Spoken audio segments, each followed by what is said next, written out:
Ce matin, on s'ouvre avec le journal Cameroun Tribune qui titre Droits de l'homme et démocratie, engagement respecté. Une réunion interministérielle d'examen du niveau d'implémentation des recommandations des Nations Unies qui présidée hier par le Premier ministre, chef du gouvernement, Joseph John Gouté, a laissé entrevoir une synergie d'action dans la mise en œuvre des 220 recommandations auxquelles le pays a souscrit. On parle là du droit de l'homme et démocratie et des engagements qui sont soi-disant respectés selon le journal Cameroun Tribune.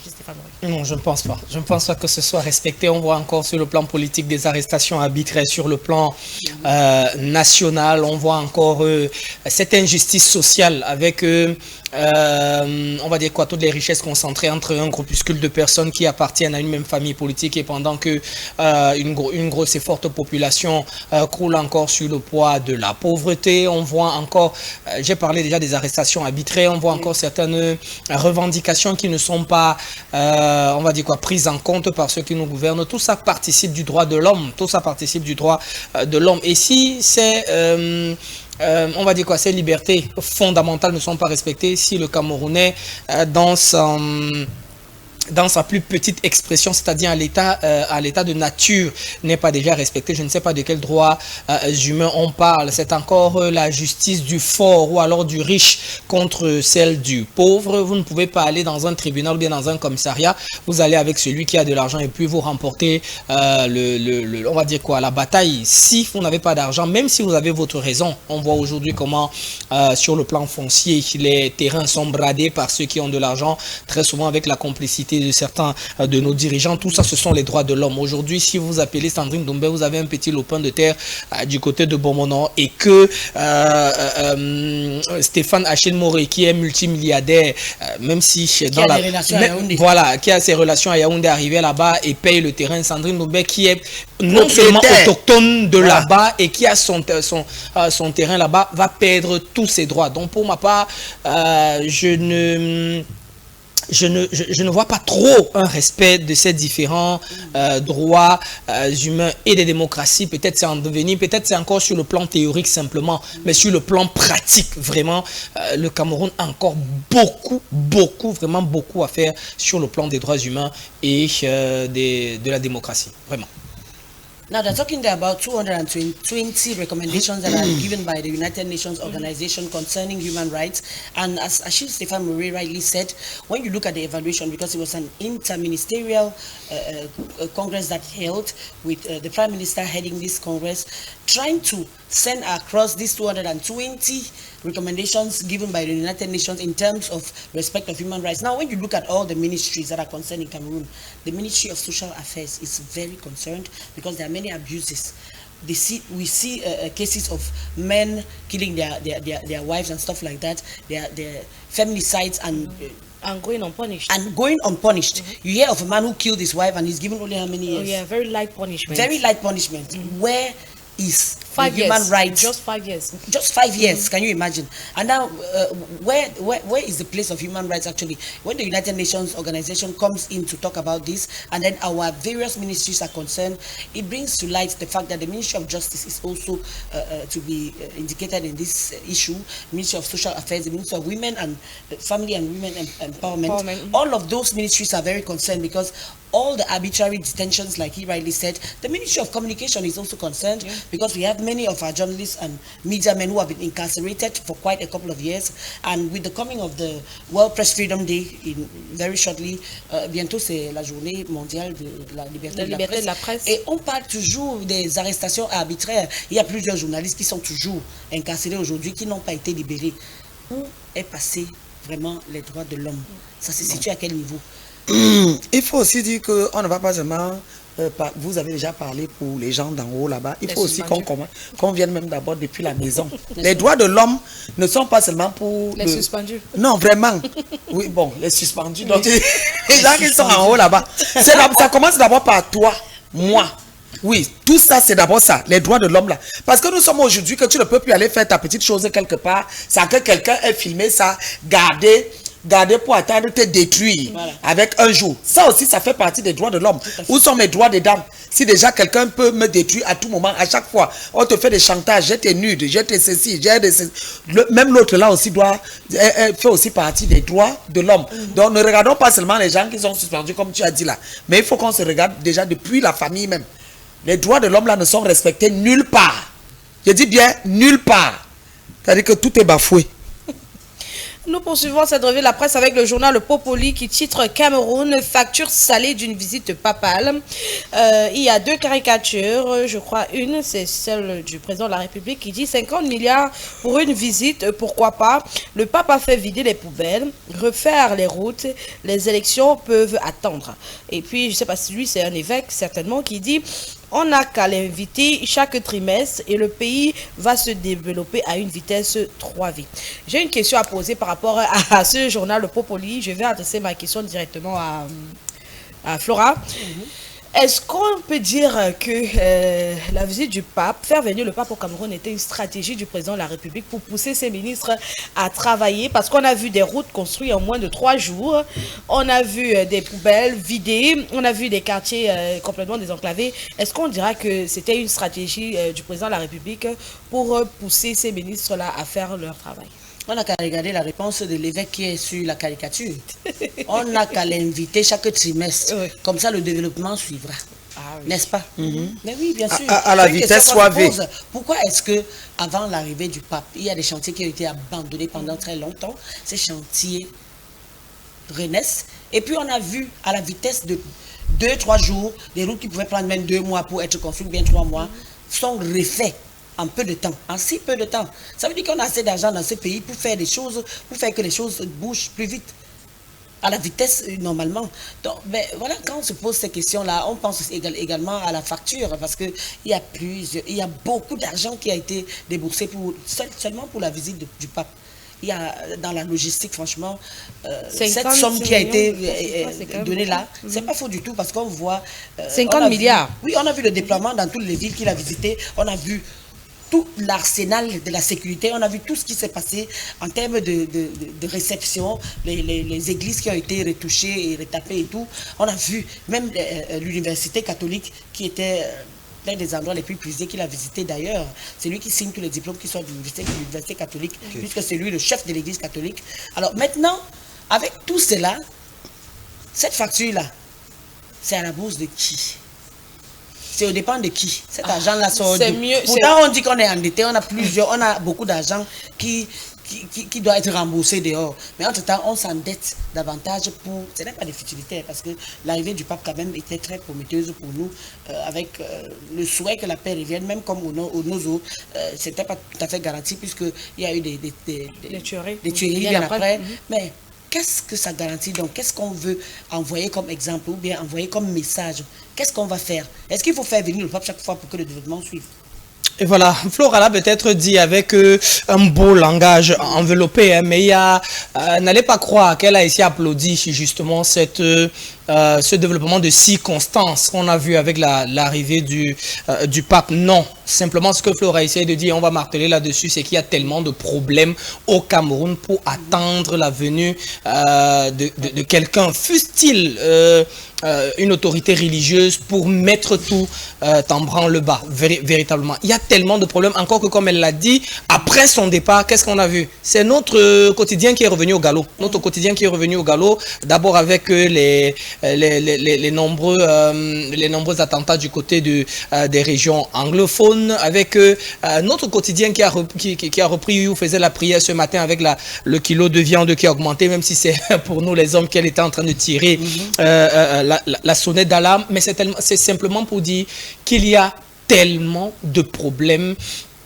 Il y a tellement de dossiers sur la table des différents ministères pour dormir. Vraiment, quand vous êtes ministre, vous ne devriez même pas dormir. Si vous êtes ministre au Cameroun, peut-être allez être ministre aux États-Unis. Là-bas, avec la décentralisation qui est effective, avec la démocratie qui est effective, la décentralisation, je me répète, et l'autonomisation des États.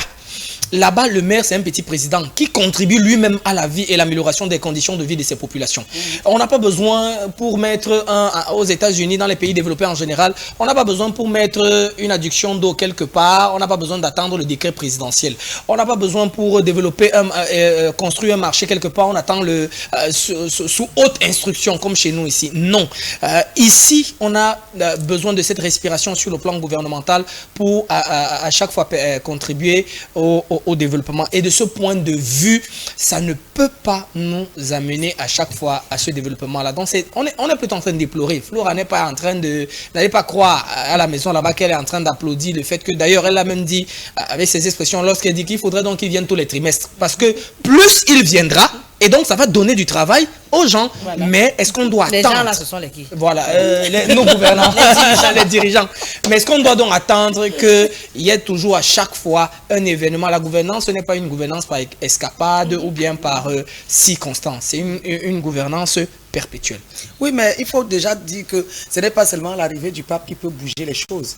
Si déjà notre père même, notre père lui-même dit seulement j'arrive à Douala, tu vas toujours voir le travail. Donc c'est lui qui ne doit plus dormir. Il faut qu'il fasse même parfois, qu'il ne dise même plus aux gens que j'arrive. Comme ça, lui-même verra les trous dans lesquels nous vivons. Voilà. Il verra peut-être les poubelles dans lesquelles nous vivons ou alors avec lesquelles nous vivons. Parce qu'on est en train de parler du paludisme qui est en train d'être éradiqué, je ne sais pas comment, mais pourtant on a des monts poubelles partout. C'est-à-dire que dans déjà les routes. Non, mais ça a même déjà divisé. Ça a divisé la route carrément au point où on se retrouve parfois avec, si je vais appeler ça le sentier. C'est-à-dire qu'on se retrouve avec une petite piste comme ça où la voiture qui monte et celle qui descend doivent parfois se retrouver face à face parce que tout le monde est pressé. Personne ne veut laisser le passage, céder le passage à l'autre. Donc, vous avez fait ça pendant le passage ou alors bien avant l'arrivée du pape et pendant son séjour.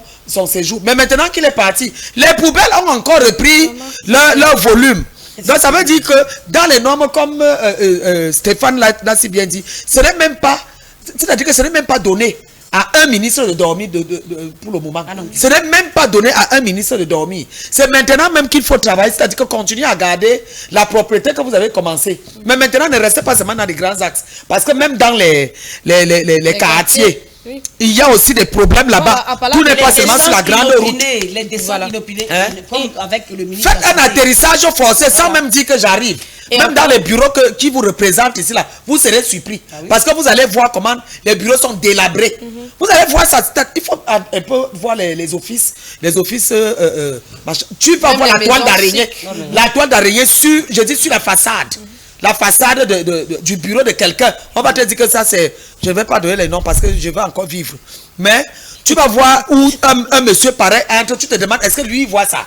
Ou bien il vient par hélicoptère, on le met en haut et puis il y a l'ascenseur là-bas, il descend, il entre dans son bureau, je ne sais pas. Parce que la maison est dans un état pas possible. Ils font du télétravail. Donc, et en parlant des routes aussi, des quartiers, à Stéphane Moret, tu permets, je vais parler d'une route particulière ici dans la ville du Douala. J'avais préparé un bon reportage pour vraiment bombarder ceux qui sont chargés de construire les routes. Je ne vais pas citer les noms, vous savez qui vous êtes. Mais avec l'arrivée du pape, j'ai constaté qu'il y a des pavés qui ont été versés. Ça, c'est du côté de Bipanda à la montée américaine. Il y a des pavés. La route là est tellement terrible. Avec la saison de pluie qui est arrivée, c'est encore plus grave. La saison sèche, n'en parlons même plus. La poussière partout sur les meubles et tout.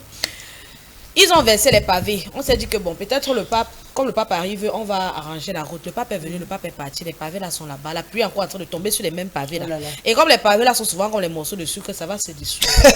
Il va falloir... Non. Quelle image de Sandrine ce matin, c'est comme quoi? Les morceaux de sucre. Vraiment, parce qu'il y a les pavés même qui déposent.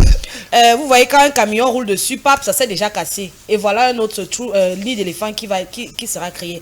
Donc vraiment, on espère que vous allez faire votre travail. On n'a pas toujours besoin du pape pour venir vous pousser à faire ce que vous devez faire. Nous allons poursuivre avec le journal quotidien. Sandrine, avec votre permission, en 10 secondes, je rappelle toujours, c'est important de le dire, en latin, le mot ministère veut dire ministerium, qui veut dire service, au service et travail. Donc, nos ministres qui sont là-bas plutôt pour être des bobolas, des suspendus, vraiment, soyez au service. Voilà. On se voit avec le quotidien Réalité qui titre « Le président Paul Biya fait trop de bien aux Camerounais, arrêtez vos boucons dans rien ».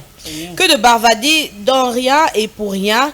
Il vaut mieux prier Dieu qu'il donne encore beaucoup de santé au président Paul Biya, bâtisseur historique du Cameroun. Les verbiages ne servent à rien, que chacun regarde autour de lui pour admettre que sous Paul Biya, le Cameroun est sorti de la misère. De génération en génération, tout le monde a eu sa part. Dans tous les domaines, tout est modernisé. Inutile de les citer, il faut être de mauvaise foi pour insulter le président Paul Biya comme on le voit dans les médias et réseaux sociaux. Il mérite qu'on lui érige de son vivant un géant et beau monument au boulevard du 20 mai à Yaoundé. C'est-à-dire qu'il doit être soulevé jusqu'au ciel. Jusqu'au ciel. Jusqu'au ciel. Voilà. Bon. Les injures, moi, je ne suis pas d'accord. Ça, c'est sûr. Quand quelqu'un est déjà ton aîné, dans les normes, tu ne dois même pas lui parler fort. Ah non, du tout. D'abord. C'est-à-dire que qu'il travaille ou qu'il ne travaille pas, personne n'a le droit de lui dire de gros mots, ou de lui dire parce que généralement quand on ne veut pas dire aux enfants, on ne veut pas parler d'injures, on ne dit pas de gros mots. Donc voilà, on ne doit pas parler à son aîné n'importe comment. Rentrons souvent un peu au village. Tu peux parler au chef du village n'importe comment. Tu ne peux pas. Même son Congo-ça, même tu t'arranges à bien comprendre. À bien comprendre avec qui tu veux faire ce Congo-ça avant même de commencer même à déposer. Mais je vous dis que c'est d'abord quelqu'un même. Moi, je ne sais même pas s'il est souvent au courant de tout ça. Ou alors, il est tellement chrétien que il pardonne. Bon, il dit, j'ai décidé de faire, on a dit la liberté d'expression, donc chacun peut dire tout ce qu'il veut. Mais quand on a dit liberté d'expression, ça ne veut pas dire tu dois insulter, parce que l'injure est d'abord condamnée, est condamnable dans notre pays. Seulement insulter quelqu'un, même le petit mouf que vous dites à n'importe qui en route, la là, diffamation. Tu peux tomber sur quelqu'un qui va te dire que le mouf là, tu vas aller m'expliquer ça là-bas devant. Donc vraiment, quand on parle d'injure, moi je suis d'accord avec le quotidien réalité, qui est en train de parler qu'on ne peut pas insulter, parce que quand vous insultez votre président, vous insultez votre pays. Bien sûr. Hein? Et même votre pays. Mais vous exposez votre pays. On comprend déjà quelle est votre mentalité. On ne peut plus vous faire confiance. C'est ça en fait. Oui, dans la même veine, il ne faut pas des insultes, c'est de la diffamation. Et là encore, on voit même un président qui est tolérant, parce que s'il fallait passer le temps à arrêter tous ceux qui le feraient, je crois que tout le Cameroun serait en prison. Mais quand même rappeler sur le titre qui ne même pas ça. Justement, il y en a qui ne. Oui, justement, j'ai pas vécu sous l'ère Ahidjo, mais apparemment de mes aînés, il paraît que c'est quelque chose qui n'était pas très toléré sous l'ère. Tu pouvais même d'abord. Voilà, sous l'ère Ahidjo, c'était pas très toléré. Lui, il le permet. Non, dire aujourd'hui qu'il n'a pas fait grand-chose au Cameroun, ce serait de la mauvaise foi. Vraiment. Le dire aussi, ce serait de la pure et simple mauvaise foi. Mais simplement, on pense que le Cameroun, avec lui, parce qu'il est un grand espoir, aurait pu aller un peu plus loin. Et on remarque également que sous son magistère, il y a un certain nombre de dérives qui ont été constatées et observées au Cameroun, qui peut-être avant lui, parce que je n'ai pas vécu l'autre période, qui peut-être avant lui n'aurait pas pu se tenir au Cameroun. Donc c'est peut-être vers là que le message, le quotidien réalité, merci, le quotidien réalité nous amène ce matin. Je prends toujours l'exemple de la faim. Si moi, Stéphane Achille Moré, le matin, je commence à pleurer parce que j'ai envie de manger les beignets.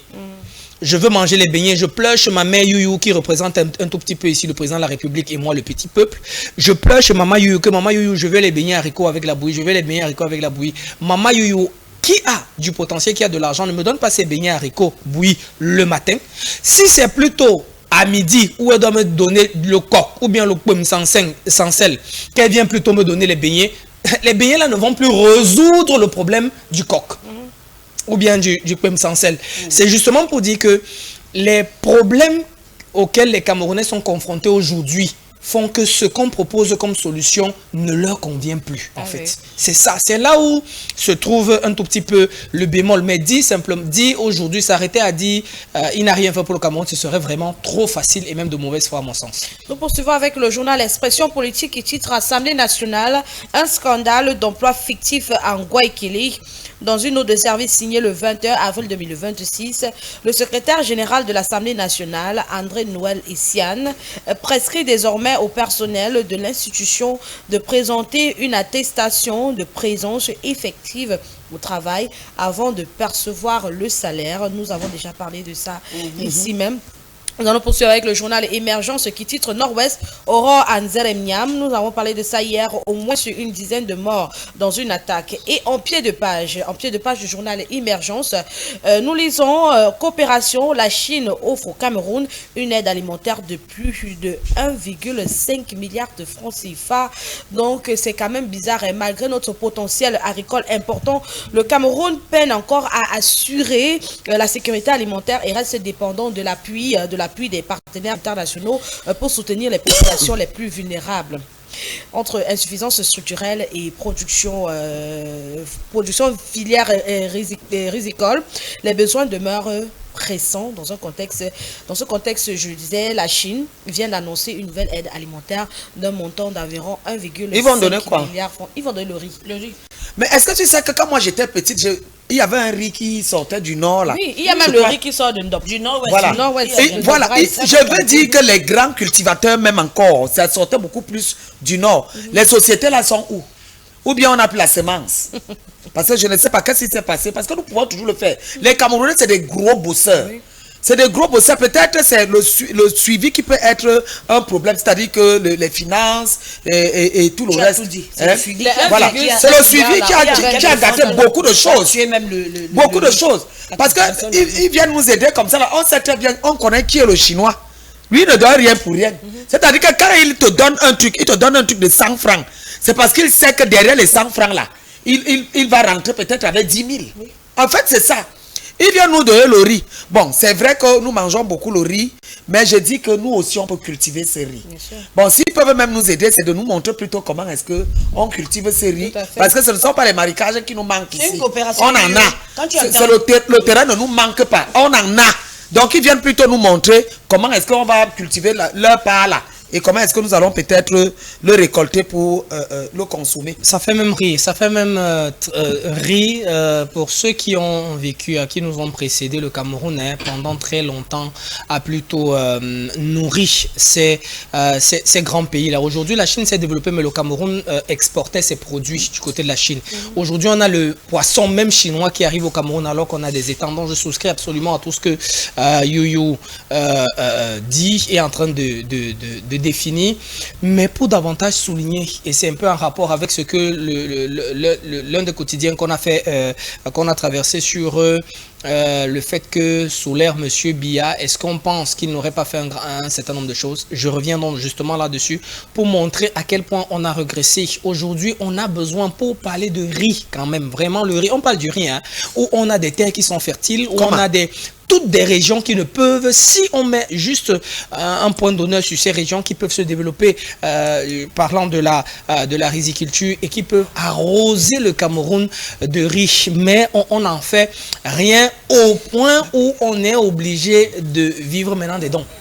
Je ne sais pas si vous vous rendez compte, et que le don, on a donné, la Chine est venue donner, avec tout ce que nous avons comme ressources, la Chine est venue donner du riz. On va nourrir combien? Ce sera une boîte par famille, ça va suffire.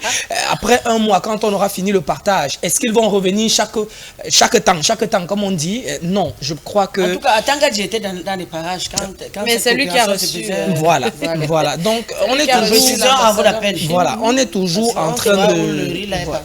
en train de faire ce que j'appelle ici souvent de la gesticulation. On va saluer le don, mais après, il va falloir que ces populations restent et vivent au quotidien.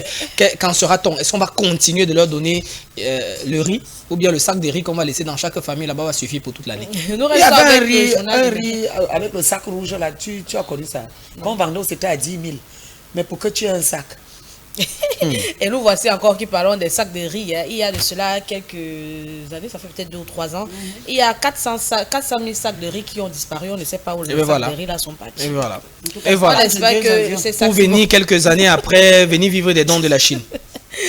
En fenêtre de page, le journal Émergence et titre Fiscalité numérique, 700 000 téléphones non dédouanés identifiés en un mois. Pour rappel et information à nos téléspectateurs, il y a de cela un mois, le gouvernement avait sorti une loi que tout téléphone sera désormais dédouané avec une taxe supplémentaire pour pouvoir se connecter au réseau national.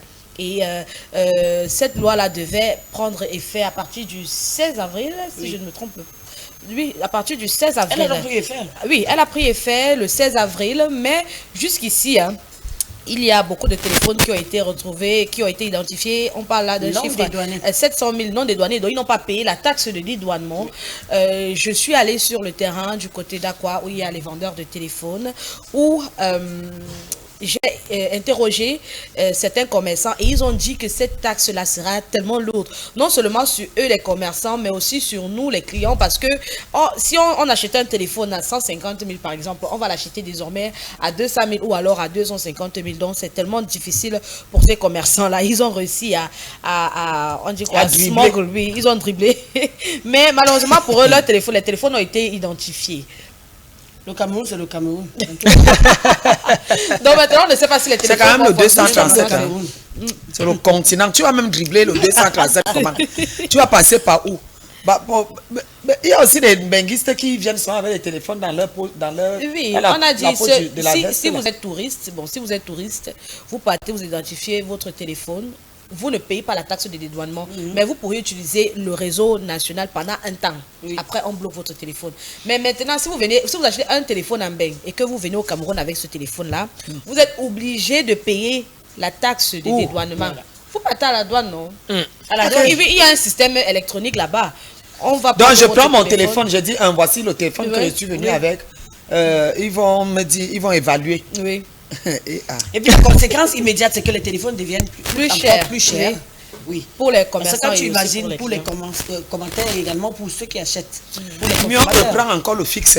Même si je ne suis pas, d'accord, parce que forcément nous tous nous allons en souffrir avec la taxe, parce que avec la taxe sur le téléphone, ça va, comme vous l'avez dit à l'audi, le prix d'achat de ce téléphone.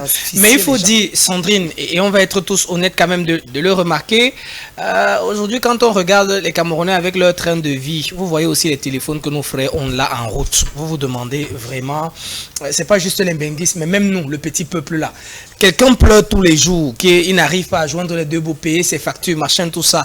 Les iPhone, machin, 6, 7, c'est vous qui connaissez. On n'a pas les mêmes problèmes. Oui, c'est vrai, je suis d'accord, mais je veux dire, justement, Sandrine, là vous donnez simplement, vous ajoutez du vin, un peu d'eau dans mon vin, justement pour dire que c'est ça qui peut peut-être encourager ces gens-là à alourdir les taxes. Parce que quand on veut nous amener vers un certain étranglement, mais on se rend compte que il y a des Camerounais quand même qui s'en sortent. Il y a des Camerounais, aujourd'hui, le iPhone 16, c'est un lycéen qui a ça. Et donc, on se dit peut-être c'est son parent qui peut lui donner ça, ou bien peut-être son gars, ou bien, en tout cas, sa source de revenus, qui peut lui permettre d'avoir ce téléphone, pourra donc payer sa taxe. Non, en même temps, c'est pas seulement ça, c'est pas seulement sur les iPhones. C'est surtout les téléphones, oui, évidemment. C'est surtout les téléphones. Mais il faut aussi savoir qu'il y a certains téléphones qui n'ont le nom que sur la coque. L'intérieur, là, c'est une autre autre chose. Ce sont les téléphones. C'est une autre marque. On le fait souvent ici même. Ils sont très forts du côté d'Aqua là-bas. Mais je viens d'apprendre quelque chose. On nous a dit que ce n'est pas l'acheteur qui a un problème avec les taxes. C'est le vendeur. Et il faut que quand quelqu'un achète son téléphone, qu'il vérifie que son téléphone est justement dédouané. C'est ça le problème. Sinon, s'il n'est pas dédouané, d'accord. Il sera bloqué. Non, s'il n'est pas dédouané, tu ne l'achètes pas. Oui. C'est aussi simple que ça. Parce que sinon, on peut vous tromper, vous achetez le téléphone et puis vous n'arrivez pas. Mais il faut que nous sachions d'abord comment est-ce qu'on va reconnaître un téléphone. Justement, c'est ça qui va nous aider. Oui, c'est ça qui va nous aider. Parce qu'avec cette nouvelle information que vous venez d'avoir, ce qui est plus important pour nous, voilà. Ce qui est plus important pour nous, c'est de savoir donc désormais comment on pourra reconnaître un téléphone dédouané. Et donc, il y a un cachet donné par le cachet de la douane. Donc si vous voulez savoir si votre téléphone a été dédouané ou pas, vous vérifiez juste s'il a été cacheté. Sans plus tarder, nous allons poursuivre avec la revue La Presse. Nous passons à autre chose. Le journal Le Drapeau qui titre ce matin branchements sociaux, l'offensive de la Kamwata à l'extrême nord. En mission d'inspection à Marois, le directeur général de la Kamwata, le docteur Blaise Moussa, a fait le point avec le gouverneur de la région, Midi Wabakari. L'objectif est clair, livrer les nouveaux ouvrages hydrauliques d'ici juillet 2026 pour mettre fin aux pénuries dans la cité capitale de l'extrême nord. Entre-temps, ils vivent comment? Ils vivent et dans l'extrême nord, avec la nature aride, je vais le dire. Oui. Beaucoup de sécheresse, oui. Beaucoup de sécheresse. Comment est-ce qu'ils vivent sans eau? Puisque nous, ici, au sud, ou bien du côté littoral, nous avons quand même la chance qu'il y a des puits qui produisent de l'eau. Mais là-bas, c'est la sécheresse totale. C'est un peu le climat sahélien. Donc, ça ne permet pas que l'eau coule des terres facilement. C'est pourquoi je pose la question qu'entre-temps, ils vivent comment? Les maisons modernes, là, ils font comment là-bas? Donc, c'est maintenant qu'ils ont vu qu'ils doivent brancher l'eau aux populations de ce côté-là. En tout cas, mais c'est une bonne chose. Hein. Voilà. C'est déjà encouragé. C'est pour ça que moi j'applaudissais. Moi j'applaudissais. Il faut bien commencer quelque part. Il faut bien commencer quelque part. On va dire bravo, hein, bravo au directeur de la Kamwata qui a pensé vraiment à cette population-là, à ce coin-là, l'extrême nord qui est marginalisé. Mais que ça ne s'arrête pas à 2 ou 3 quartiers de Douala. Non, je disais Douala, c'est juste pour prendre une image, que ce soit répandu véritablement dans toutes les régions, dans toutes les villes et même les petits villages. Voilà, même les petits villages. Il ne faudrait pas qu'on concentre tout à Deido, alors que à Bonaberi il n'y a pas, alors que à Bomono il n'y a pas, alors que à PK 26 là-bas il n'y a pas. Vous allez être pas du tout. Vous allez être musclé. Voilà. Parce que chez nous, il faut avoir de l'eau, il faut que tu saches pomper. Donc c'est un élite qui est venu mettre. Ce n'est pas que c'est le gouvernement qui est venu vous. Non, c'est quelqu'un qui a un peu l'argent dans votre village qui pense à vous. C'est les efforts qui sont. Comme on dit souvent, l'eau c'est la vie. On espère que ces autorités-là vont entendre les cris des populations, pas seulement du côté de l'extrême nord, un peu partout au Cameroun, hein, pour donner de la vie. Parce que donner de l'eau, c'est comme donner de la vie à des populations. Nous terminons cette revue la presse avec le journal Info Matin qui titre COFEMEN 2026. Les travaux s'ouvrent ce 26 avril à Yaoundé, 29 avril à Yaoundé, merci You. Après les réunions préparatoires des membres de la commission administrative et financière et des correspondants nationaux, c'est 27 et 28 avril, la cérémonie protocolaire d'ouverture de la 61e session ministérielle à la conférence des ministres de l'éducation des États et gouvernement de la francophonie sera aujourd'hui co-présidé par le ministre de l'éducation de base, le professeur Serge Eto Djingwa et son collègue des relations extérieures, le jeune Bélam Bélar. C'était ça l'info qui clôture cette revue La Presse. Mesdames et messieurs, la thématique est toujours d'actualité, elle est toujours à jour, donc envoyez vos messages pour répondre à cette question. Les diplômes garantissent-ils encore un emploi au pays? Le numéro c'est le 655 69 44 53. 655 69 44 53. Les diplômes garantissent-ils encore un emploi au Cameroun? Envoyez vos réactions sans plus tarder. Avant la fin de cette émission, vos messages seront lus SMS et WhatsApp uniquement. Nous allons souffler en musique, hein, les gars. On a été trop sérieux. Un peu de musique. Un peu de musique. Landry, c'est un peu de musique.